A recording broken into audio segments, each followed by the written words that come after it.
कैसे हैं आप सब? आप सभी डिवाइनली ब्लेस्ड हैं। चलिए हम अपनी एनर्जी कनेक्ट करते हैं। हरिओम तत्सत, हरिओम तत्सत, हरिओम तत्सत। देखते हैं आज प्रभु माँ आदिशक्ति आपको क्या बताना चाहते हैं। जो भी बताएंगे वो स्वयं ही बताएंगे। तो देखते हैं क्या बातें हैं।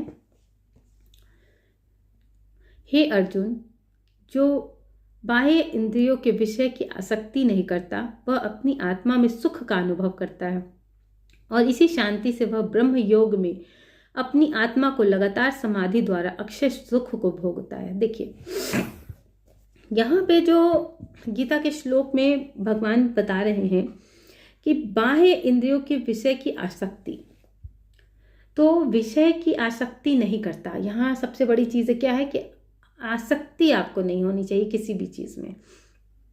तो बाह्य इंद्रियों की बात हो रही है तो वही आपके पंच जो भी है ज्ञानेंद्रियाँ होंगे, कर्मेंद्रियाँ होंगे, ये सारी चीज़ें जो है वो किसी न किसी कार्य में सदैव संलग्न रहती है ना।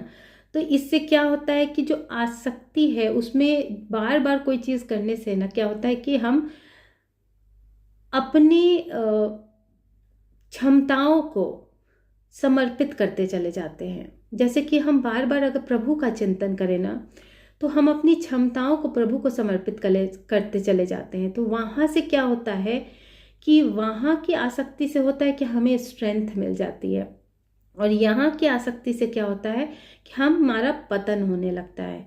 क्योंकि जब यहाँ पे जब आसक्ति होती है और वो चीज़ आपके आप कहिए कि यूनिफाइड नहीं है, आपके लिए एक तरफा है, अच्छा नहीं है। जैसे कि अब यहाँ पे अगर आप कहते हैं ना, हमारे प्रभु कहते थे कि कुछ लोग अगर कहीं से भी कुछ ना सीख पाए, मतलब अगर डायरेक्ट परमात्मा से जुड़ के ना कोई चीज़ सीख पाए तो अपने प्रेम से ज़रूर सीख लेते हैं।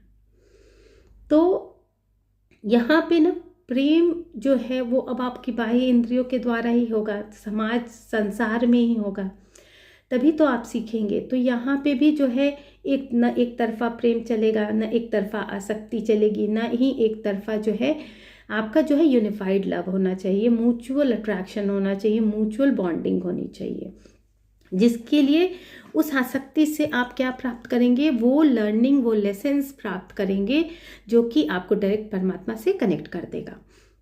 तो यहाँ पे जो आसक्ति है वो किस तरह की है, चाहे उसका विषय कोई भी बने, लेकिन विषय की ही वही बात हो रही है कि विषय की बात नहीं हो रही है, विषय के प्रति आसक्ति न होने की बात हो रही है, जिससे कि सुख का अनुभव होता है और वो आत्मा